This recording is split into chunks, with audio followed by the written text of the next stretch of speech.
Olá, meus amigos, muito bom dia, bem-vindo aqui ao nosso canal mais uma vez, Leonardo Santos aqui, em mais um vídeo para vocês. Meus amigos, e neste vídeo aqui nós vamos responder várias perguntas de seguidores aí, perguntas feitas lá no nosso Instagram.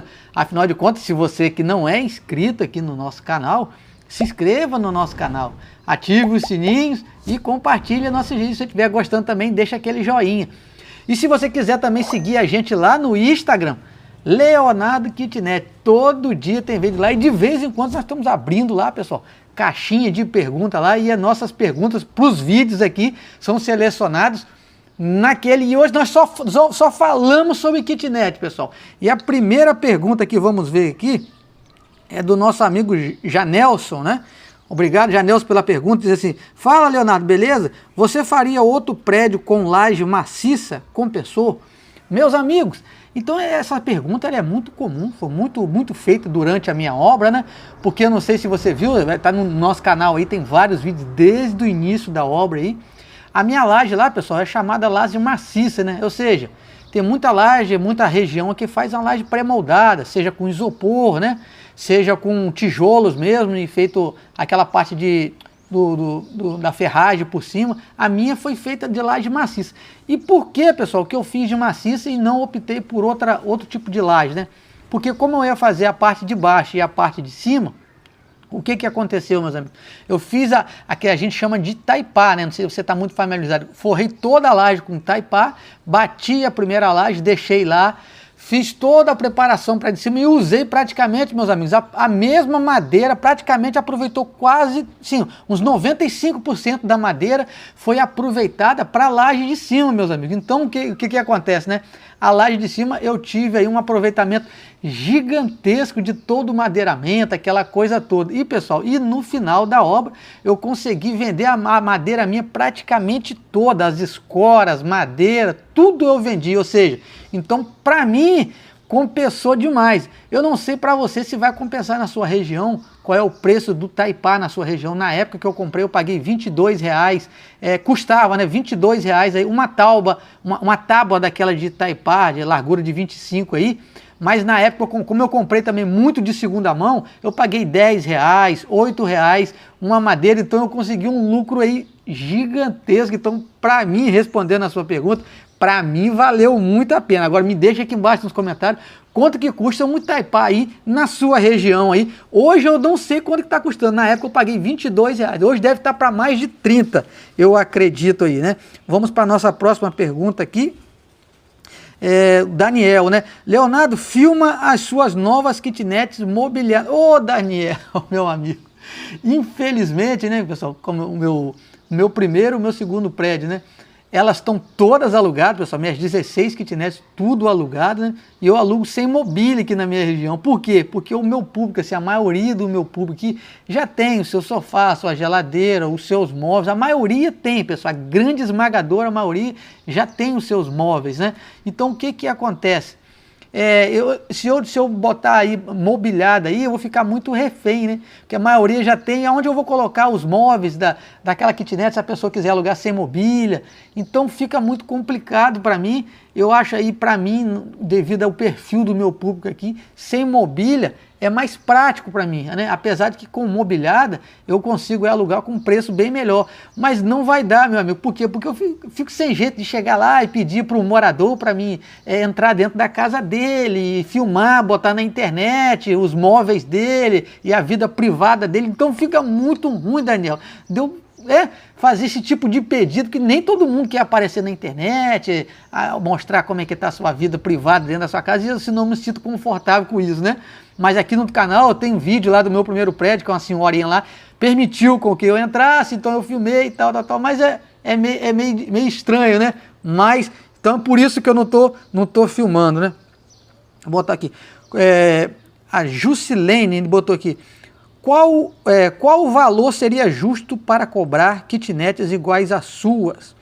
Ô Juscelene, essa pergunta aí, ela não tem uma resposta específica, né? Eu não posso te dar cravado. Por quê? Porque depende da cidade onde você mora, entendeu? Aqui na minha região, aqui, Sem mobília, as minhas eu estou alugando por R$700, sem mobília, né? Se eu colocar a mobília, tudo certinho, bonitinho aí, uns 850. E aqui é bem interior mesmo aí do Espírito Santo, cidade pequena, apesar de ser cidade praiana, mas aqui o poder aquisitivo é baixo.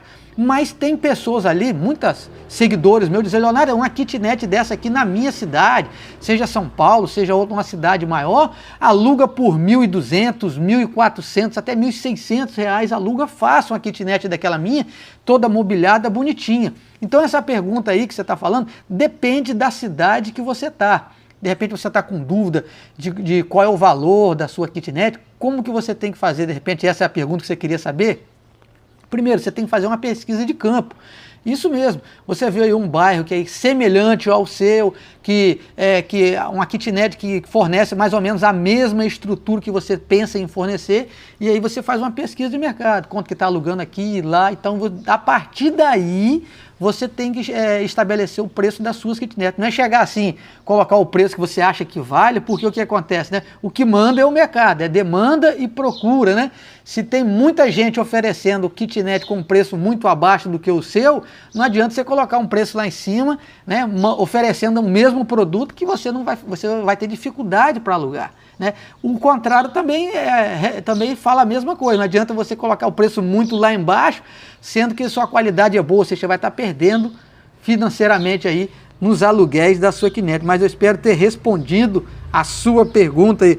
A nossa próxima pergunta aqui é do nosso amigo Robson.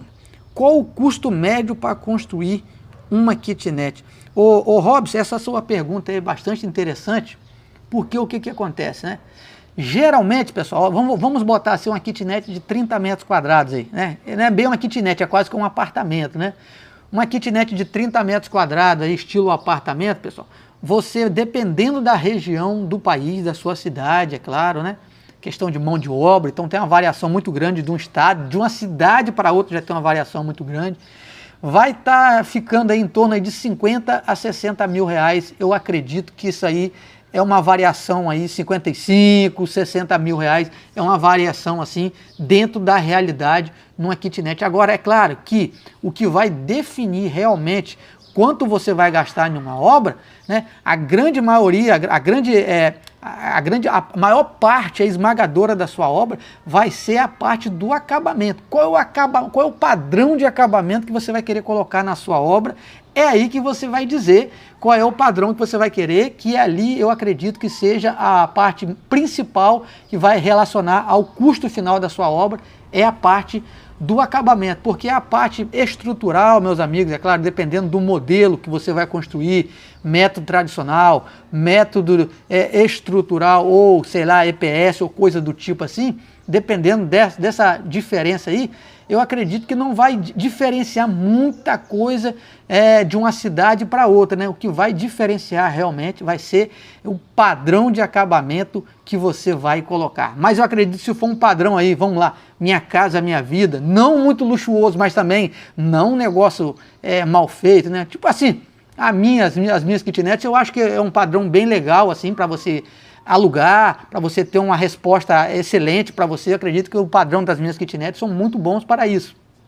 Em torno aí de 55, 60 mil reais, né? Apesar de eu ter gastado 41 nas minhas, mas eu estou falando aqui um ano atrás e a minha realidade era outra, né? Agora eu acredito que hoje, pela inflação, pela alta das coisas, assim, conforme nós estamos observando o preço do material de construção, uns 55, 60 mil reais, eu acredito que dá para você fazer uma kitnet bem legal no padrão de 30 metros quadrados. Agora, se você for fazer o conceito aberto, aí, vamos botar aí uma kitnet de 20 metros quadrados, 18 metros quadrados, aí, um conceito aberto, você vai conseguir aí, baratear bem mais o seu custo, porque aí você consegue, aí, tem várias paredes ali, vários acabamentos internamente aí que você consegue diminuir esse custo. Eu acredito que uns 35, 40 você consegue fazer de boa, beleza? Vamos para a nossa próxima pergunta aqui. É a pergunta da Virlane Leal, né? Bom dia, meu amigo. A dúvida seguinte é: vou construir uma ou duas por vez, devo fazer a base e finalizar? Olha, essa é uma pergunta muito interessante, né? Muito interessante mesmo, Virlane Leal, né? Depende, pessoal, depende muito. É claro que não é uma resposta assim que serve para mim, serve para você. Depende. Se você não tem condições de construir, vamos botar aqui que você vai construir 6 kitnets, né? Que é muito comum a pessoa construir 6 kitnets hoje em dia, né? 6 kitnets. Se você construir as 3 de baixo, né? E construir aí, finalizar para poder você depois construir em cima, pode fazer, Leonardo? Dá para fazer? Dá para fazer, né? Mas o que acontece, né? Se o seu terreno não tiver lugar para você colocar o material, somente material grosso, que é areia, brita, tijolo, são coisas assim que precisam de um espaço bem legal, né? Você, sem contar se tiver carro, o seu inquilino com carro e tal, então pode acomodar um pouco e pode incomodar um pouco, né, nessa questão aí. Pode incomodar um pouco nessa questão aí de estar com material de construção, muita poeira, essa coisa assim. Mas se não tiver jeito, vamos tocando, vamos conversando, dá um desconto no aluguel, coisa assim. Agora, o ideal dos mundos, pessoal, é claro que é você fazer tudo e alugar tudo, mas eu costumo dizer assim, naquilo que for possível, né? Você fazer a parte de baixo, a parte de cima, o grosso, meus amigos, entendeu? Questão de lajota, aí você já não vai ter muita areia já mais. Você fizer o grosso e conseguir rebocar ela, aí você vem acabando de uma a uma, porque o acabamento que você coloca piso, você coloca de repente aí, colocar gesso por dentro, você consegue administrar, vamos botar assim, aquela bagunça que fica em toda a obra, entendeu? Não vai incomodar tanto. Se você puder fazer a parte estrutural de todas elas e vir acabando de uma a uma ou de duas em duas, conforme as suas condições financeiras, eu acredito que estes seriam os melhores do mundo. É claro que o melhor dos mundos, de vez, é você fazer tudo conforme eu fiz, acabar tudo, né? E alugar tudo de uma vez só. Mas a gente sabe que a realidade não é essa e que, de repente, a gente precisa fazer de uma a uma, duas a duas, né? Mas o que acontece? Se você, de repente, fizer uma, né? Fazer, acabar, dependendo do seu terreno, ou seja, né? Agora se você está pegando aí uma casa e dividindo ela, ok, vai dar para fazer. Agora na questão estrutural, fazer do zero, você fizer uma, aí de repente você vai ter que emendar uma laje novamente, emendar uma estrutura novamente, então não fica tão legal assim, né? Você fazer uma emendando uma laje, emendando outra laje, questão de telhado também, a parte de cima, emendar telhado também já não fica tão legal. Então eu aconselho a você fazer a parte de baixo grosso, que não é aquela parte que gasta tanto assim, né? Se bem que tem uma fundação, mas o que gasta muito mesmo é a parte de acabamento. Faz a parte de baixo, a parte de cima, e aí sim, você reboca tudo por fora e vem acabando aí, que essa aí é a parte mais fácil da obra. E depois você vem acabando de uma em uma, de duas em duas, conforme as suas necessidades, para poder fazer aí a roda girar. Me deixa aqui embaixo aqui se você pensa como eu ou se você tem outra opinião. Claro, tem muita gente falando, Leonardo, eu estou com muita dúvida, questão de kitnet, meu terreno, questão de prefeitura, instalação hidráulica, elétrica, estou com muita dúvida e não sei o que fazer. Estou com uma planta aqui, Leonardo, mas eu tenho muita dúvida, não sei se essa medida está boa, pessoal. E o que eu tenho de feito aí da nossa mentoria, fazendo chamada de vídeo pelo WhatsApp, tirando todas as suas dúvidas, analisando o seu projeto. Pessoal, o que eu tenho pego, né? Analisado projeto aí que tem que ser modificado, questão de medidas, questão de várias outras coisas, né? Que infelizmente aí arquitetos têm deixado a desejar nessa questão da parte de kitnet. É muita coisa. Se você quiser a nossa ajuda, é só chamar esse número aí de WhatsApp que nós vamos estar fazendo a sua mentoria, acompanhando a sua obra, tirando todas as suas dúvidas, né? Então vamos lá para a nossa próxima pergunta aqui. Leonardo, qual é o tamanho das suas kitnets? Parece que eu já respondi essa pergunta, né? As minhas kitnets têm 30 metros quadrados, estilo apartamento, né? Leonardo, qual é o melhor tamanho possível? O melhor tamanho é aquele que cabe dentro do seu terreno, dentro do seu espaço. O melhor tamanho é aquele que consegue satisfazer o seu público-alvo, né? Não sei qual é o seu público, é estudante, é um trabalhador, ou qual é o seu público-alvo, né? Qual é o tamanho do seu terreno, do seu espaço? O que a prefeitura permite com que você construa? A partir daí, nós vamos falar de qual é o melhor tamanho para kitnet, né? Então, eu costumo dizer muito isso, depende do tamanho do seu terreno, porque o melhor tamanho é aquele que caiba no seu terreno, ou aquele que caiba fazer, de repente, naquele espaço na sua casa, em cima do seu terraço.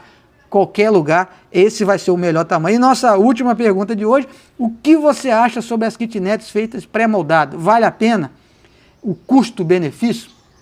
Essa é uma pergunta que nós precisamos ainda de mais tempo para poder ter essa resposta com absoluta, né? Porque o que eu estou falando, pessoal, é umas novas tecnologias que estão chegando agora aqui no Brasil, tudo pré-moldado e essas coisas, então tem que, essas tecnologias novas não chegou aí na questão de manutenção, como é que é a manutenção de tudo isso, ao longo do tempo, quais os defeitos que tem muita ocorrência nesse tipo de obra, então são coisas que a gente ainda, nós não sabemos, né? De repente você está perguntando a questão de custo financeiro, né? Aí você precisa fazer uma análise financeira, fazer uma empreitada com um preteiro, ou com um empreiteiro, ou com uma empreiteira, né? E você analisar esse custo, né? Eu, particularmente, pessoal, não costumo ficar na dúvida na questão de investimento. Eu não fico em dúvida, pessoal. Inclusive, quando eu fui começar o meu novo prédio, a dúvida é qual é o método construtivo que eu vou fazer? Será que o profissional que eu tenho é qualificado para fazer esse método construtivo, EPS, método construtivo de bloco? Qual é o melhor método? Depende aí de várias perguntas aí. Eu não quis arriscar, pessoal. Então, se eu fosse construir hoje eu pessoalmente, né? Fosse construir, eu não construiria, pessoal, desse método muito novo agora, não porque eu sou meio que mente fechado questão à tecnologia, não, é porque eu não tenho informações necessárias, se está dando muito defeito na obra, está dando muito problema, futuramente pode dar muito problema, eu não tenho essa resposta, então eu prefiro não arriscar, método tradicional, ou quem sabe aí um bloco aí, um método estrutural também, tá bem legal para você. É isso aí. Meus amigos, o que você achou desse vídeo? Me deixa aqui embaixo nos comentários se você já começou as suas kitnets, qual é o tamanho das suas kitnets. E você não é inscrito aqui no nosso canal, se inscreva no nosso canal, ative o sininho e compartilhe os nossos vídeos. Pessoal, fiquem todos com Deus, um abraço e até o nosso próximo vídeo, galera!